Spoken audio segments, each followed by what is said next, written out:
Hello everybody, and welcome to my short introductory video for the Htcg I am currently developing, and let's get right into it.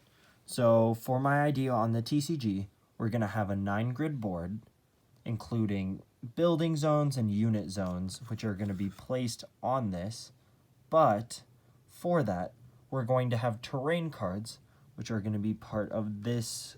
It was labeled building deck, but it's going to be the terrain deck. So we have the terrain deck, the regular deck of 50, and the discard pile, which is basically the trash, the graveyard, whatever you want to call it.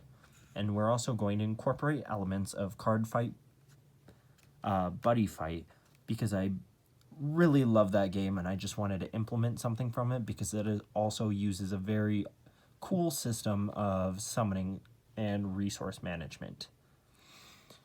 To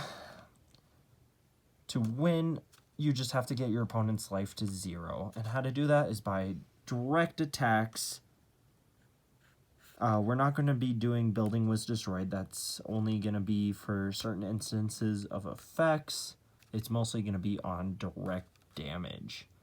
Something I should explain though is the terrain deck. We're going to talk about it later. It's like lands without having to be hand clutter into your hand, leading to less fun on things to play. So we're going to get into how every turn you're going to be able to put the top card of your building deck into the zones in order to play units on top of the zones. So that's going to be really cool. We're going to have different card types, such as the building types, which are going to go on top of the terrain in order to be defensive, resourceful, and just all around good kinds of cards. We're going to have equipment cards. We're going to call, because we can't call them spells, right? Trademark. We're going to call them assists, which if you see quotation mark or parentheses, and that is going to be our unit. Our placeholder for now is Bob. Bob is going to have a cost. He's a very costly Bob. He's going to have a power level, which we're renaming to legend level to get rid of confusion. Name and secondary subtype name, which is going to be useful in card effects. He's a unit with 100 power and 100 health. Other things are creatures must be played on terrains, which I was talking about earlier with terrains. Say you have a water terrain that you just played from your terrain deck. You can't play Bob. Bob may be able to swim, but he does not thrive in a water terrain. So Bob will not be able to do that. But in later things, if you add a housing district or something from your terrain deck in there, Bob loves house. I love that. Bob loves housing.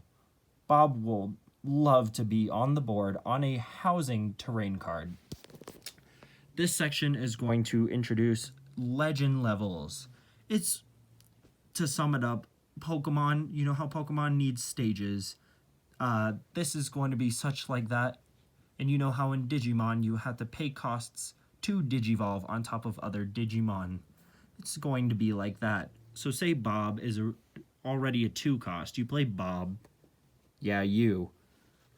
We're going to have Bobbert, the evolution or legend 2 of Bob, which is going to be a higher one in the top corner. He's going to have an additional cost. So say you have 5 open resources from your charge zone. You're going to play regular Bob for 2. Then you're going to play Bobbert on top of him because it's going to specify it needs Bob. You're going to play him by casting his additional cost to make sure you can't just ramp up legends like that on top of them, creating Bobbert. That's how you get other higher cards in hand. Life points are going to be 4,000 for funsies and cards. You can see why it's showing stuff like 100, 100, 200, 200. Aspects of the deck for starting the game are shuffling terrain and main deck. You get 1 free mulligan. After that, no more mulligans. I'm so sorry if you get hand screwed, but you're just going to have to deck build better. The first terrain to be played on both players' first turns must be placed in the very dead center zone. That stops people from being like, haha, hee hee, I have an aggro deck, so I am going to place it all the way on the right. Haha, now I have a free swing because they can attack on the turn they're summoned. But oh no, he's going to put it over here and kill that guy. But wait, I'm going to play another one over here. So at least it is a starting middle zone, which makes it easier as the turns ramp up. Another thing is terrains are going to be powered up via buildings. You can legend up buildings as well, making it just more fun for deck building. Turn order. Sorry for all the weirdness. I'll try and explain it. So you're going to have your turn starts, maintenance, something I forgot to add. All the charge cards that you're going to put in the charge and draw zone are going to be basically Magic the Gathering's untap. So unrest it into upright position, being able to pay for costs. The player will then draw, even on their first turn because they have 6 cards in hand. They're going to charge and draw, meaning they put a card face down into the charge and draw zone and draw again to keep that hand fulfillment. Another thing I wanted to add in to the terrain phase, you may play the top card of your terrain into any zone you wish, excluding the first and second turn, which we were talking about putting it in the very middle. Something I forgot to put into that is, say you have enough terrains. I added it in that you can skip your terrain phase and be like, oh no, I'm low on cards and I have enough terrain spots. You can skip this actually to draw another card, which helps if you're really down. We also have anti-snowball effects in place. Action phase is where you play your cards. Correct, that's your main phase in other games. Your combat phase or fighting phase, where you do all the damage and try and attack your opponent to win. And then that will be the end of your turn. How do you pay for your card's costs? Simple. Just tap it to the amount of cards sideways to match the corresponding cost. Say Bobbert costs 3. We're not going to worry about legend in this example. Let's say Bobbert II is just a regular 3 cost. Like right here. You would tap 3 out of your 4 already resources in order to play Bobbert II. Combat's going to be a very interesting, which I'm going to kind of tinker with and make sure it's perfectly refined. So you see how we're on a grid here. All units that are going to be on a grid are going to attack columns. Columns are up and down spaces. Rows are left to right, if you guys didn't know. So during combat, such as here, let's say both of these is from the sideway view, you can stack your units in the middle, in the front, and the back, but they're going to attack that column. I didn't show the rest of the spaces. They're going to attack. And the thing is, your units can all attack even if they're in the back, but it has to go in order of the closest to you. Then, after you destroy that, you can attack the ones behind it, and then if there's nothing there, you can then attack the player for direct damage. Your units only get 1 attack per turn, though, so make sure to do that wisely.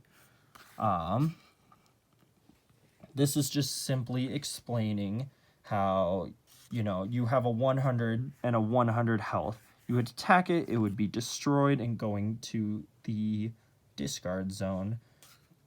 Buildings are going to be just simple 0 attack, this amount of health structures. I just explained to you what combat priority works, and it's called a combat line. They can all attack, but that one you must attack your opponent's most front worth unit. So we'll have you take a second so you can read that if you would like to. We have anti-snowball effects. Because you have 4,000 life, every 1,000 damage a player takes, you get to draw a card and place the top card of your deck into the charge zone unused, which is very helpful if you're getting absolutely destroyed by this aggro player and you're playing late range, let's say mechanical spiders. Mechanical spiders are late game and you're like, oh no, I don't have enough resources and he's getting out of hand. Boom, you have more resources to hit back even harder. And that is it for the ruling so far. If anything is unclear to you, I'll try in the comments to help you out if you have any questions. These are card rough drafts for the first set archetypes. So we're going to have buildings. We're changing that to terrain. If you remember, that's going to be terrain. It's going to be called Cliffside Village, which was actually changed to Canyon Side because my friend pointed out it's a canyon, not a cliffside, is what I was envisioning. So these are the orc sub archetypes for it. We're going to have a Watcher, which is just a top 3 to hand, club teams.